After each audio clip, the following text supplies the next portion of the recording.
early out this morning and kind of an up and down round, but excellent way to finish the day. What are just takeaways from this week? Yeah, I got off to a horror start today, and I kind of struggled a little bit in adapting to the conditions overnight.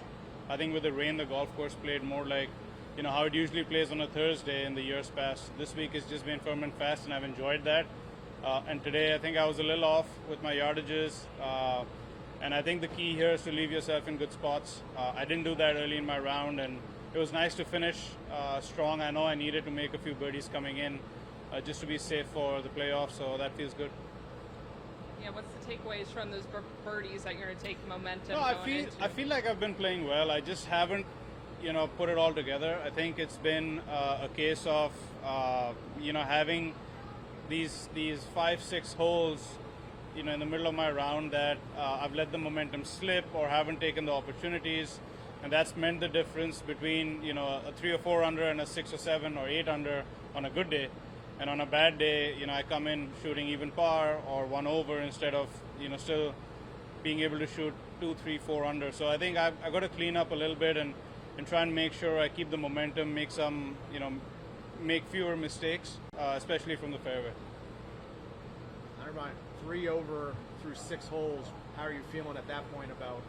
Pretty frustrated, actually. I mean, apart from the whole bigger picture scenario and whatever else is going on, I think just how the course was, there was hardly any wind. It was soft, and the funny thing is, off those 3 bogeys, every single one of them I was on the fairway.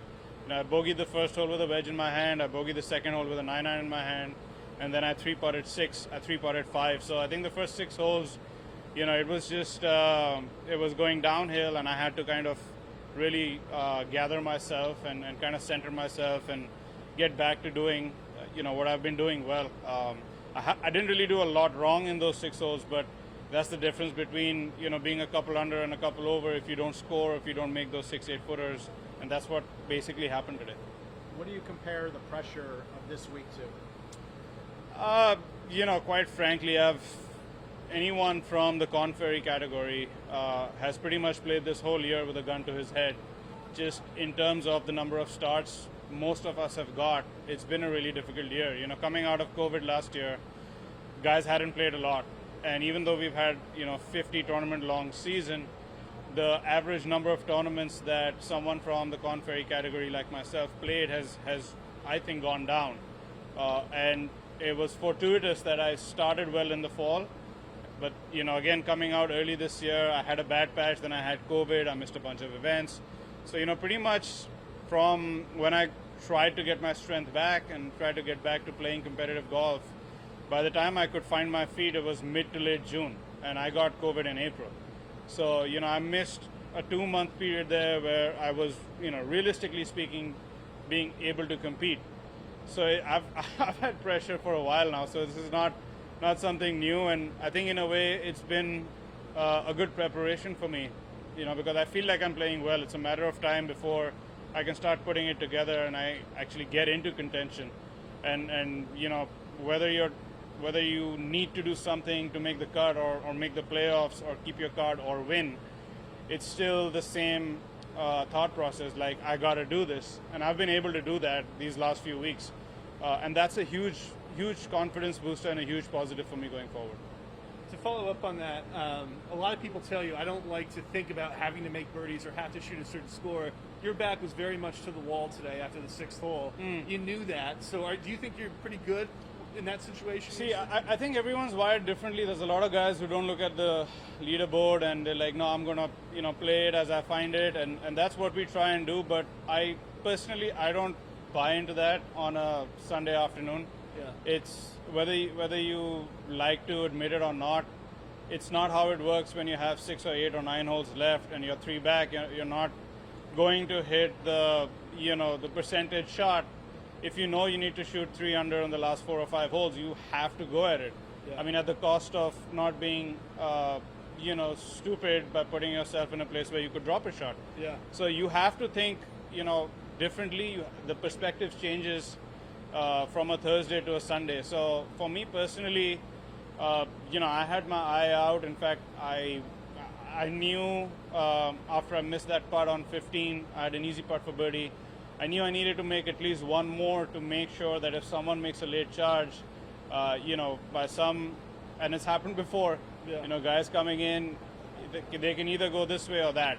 They either go berserk and birdie everything, or people crumble with the pressure. That's a part of it. So I wanted to make sure that I was, in a position where I can go and have lunch and not have to refresh every 30 seconds. Do you feel very relieved? Definitely. I'd be lying if I say I'm not relieved. I played the Corn Ferry Finals in 2019 after losing my card. And then I had a horrendous season. I played awful. I got stuck in India I won't say stuck, I was in India for the pandemic. I enjoyed my time there, but I missed, 5 or 6 events, which basically put me right at the bottom of my category on the Corn Ferry list. And that meant I got 3 tournaments in the fall out of 11.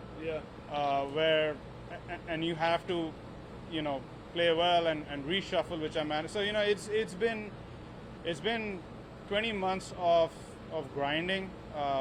Obviously, I haven't played well. I feel like I'm getting closer to my, my A golf, which I know is good enough to compete with the big boys. So it's a relief that I can at least plan a schedule. To some extent, I'm not waiting till Monday to see if I'm going to be first alternate or in.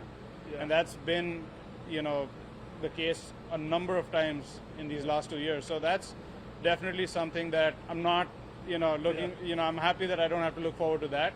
But having said that, I think I'll probably take a few hours off, relax, talk to the family. But I guess I have to reset, and I have an opportunity next week to maybe get to the next week, and then maybe get to the next week, and I have to look at it from that perspective.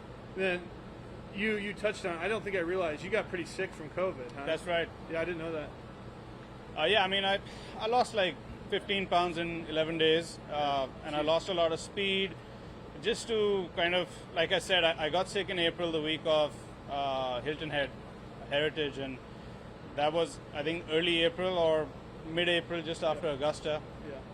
And by the time I got back to speed and my body weight, it was, I think, middle of June. I think Congaree was the first event where I felt human again, like I could play golf.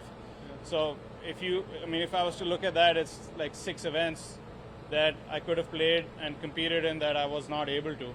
Again, there's no excuses. I'm not the only one. There's a bunch of guys who've got COVID. A lot of guys are still dealing with it. So I'm not alone, and I don't feel any pity or any of that. But that was my situation.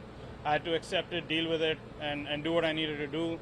Kind of got lucky that I got into the Olympics. That's something that I committed to. So I didn't play 3M. I didn't play Reno. So there's another 2 things. So I've had, you asked me that question. I've had a gun to my head for 60 days now. I'm happy that at least for the foreseeable future, whatever opportunities I get are in my hands and not something that I have to wait and hope for. Appreciate it. Thank you very much.